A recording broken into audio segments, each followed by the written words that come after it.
السلام علیکم۔ تو جی کیسے ہیں ویورز؟ آج کا ٹاپک ہے ہمارا خادموں کے ساتھ احسن سلوک، حسن سلوک کرنا، اور اس پر جو احادیث دی گئی ہیں اس کا ہم تفصیلاً جائزہ لیں گے، ان کی تشریح کا بھی۔ چلیں سٹارٹ کرتے ہیں جی۔ سخت سے زیادہ بوجھ نہ ڈالنا۔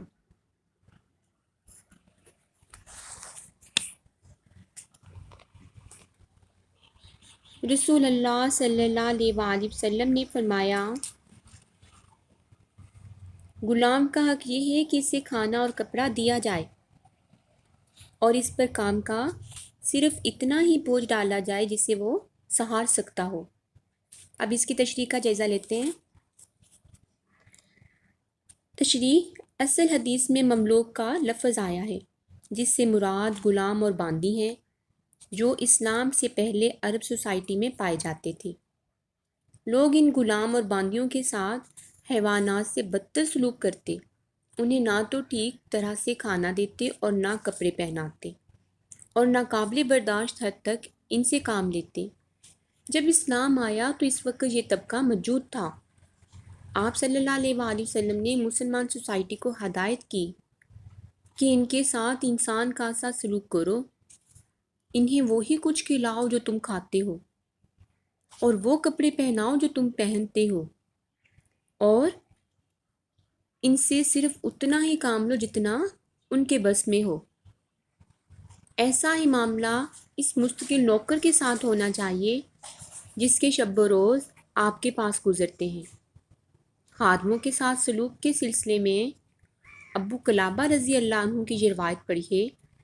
ابو قلابہ رضی اللہ عنہ کہتے ہیں، حضرت سلمان فارسی رضی اللہ عنہ کے پاس گورنری کے زمانے میں ایک آدمی گیا۔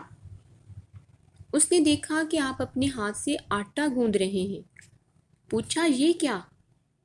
حضرت سلمان رضی اللہ عنہ نے کہا، ہم نے اپنے خادم کو ایک کام سے باہر بھیج دیا ہے، اور ہمیں یہ ناپسند ہے کہ اس کے اوپر 2 کاموں کا بار ڈال دیں۔ جی نیکسٹ ہے جی، خادم کا طعام و لباس کیسا ہونا چاہیے؟ رسول اللہ صلی اللہ علیہ وآلہ وسلم نے فرمایا، لونڈی اور غلام تمہارے بھائی ہیں، انہیں اللہ تعالیٰ نے تمہارے تصرف میں دے رکھا ہے۔ تو جس بھائی کو اللہ تعالیٰ نے تم میں سے کسی کے قبضے میں دے رکھا ہو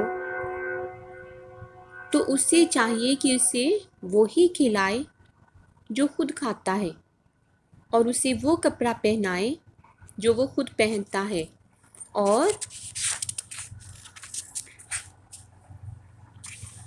اس پر کام کا اتنا بوجھ نہ ڈالے جو اس کی طاقت سے باہر ہو، اور اگر اس پر کسی ایسے کام کا بوجھ ڈال لے جو اس کی طاقت سے باہر ہو اور وہ اسے نہ کر پا رہا ہو تو اس کام میں اس کی مدد کریں۔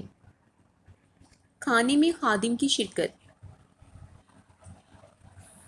رسول اللہ صلی اللہ علیہ وآلہ وسلم نے فرمایا، جب تم میں سے کسی کا خادم کھانا پکائے پھر اسے اس کے پاس لائے اور حال یہ ہے کہ اس نے کھانا پکانے میں گرمی اور دھویں کی مصیبت برداشت کی ہے، تو مالک کو چاہیے کہ اسے ساتھ بٹھا کر کھلائے، اور اگر کھانا تھوڑا ہو تو اس میں سے 1 لقمہ یا 2 لقمے اس کے ہاتھ میں رکھ دے۔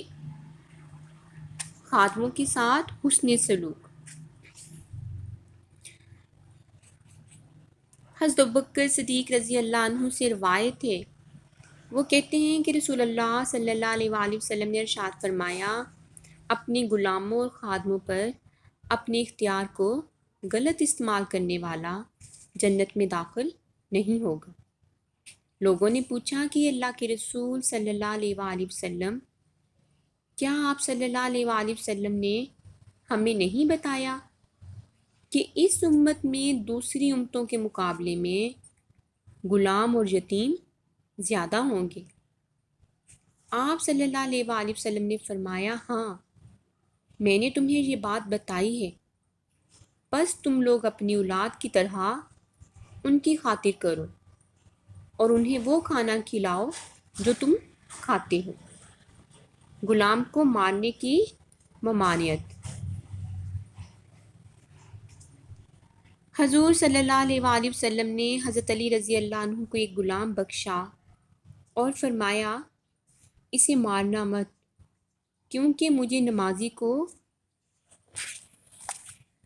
مارنے سے منع کیا گیا ہے اور میں نے اسے نماز پڑھتے دیکھا ہے۔ انشاءاللہ آپ کو آج کا ٹاپک پسند آیا ہوگا۔ اگر آپ کو میری ویڈیو پسند آئی تو میری ویڈیو کو لائک کیجئے، میرے چینل کو سبسکرائب کریں، دعاؤں میں یاد رکھیے گا۔ پھر ملوں گی ایک اچھی ویڈیو کے ساتھ، تب تک کے لیے اللہ حافظ۔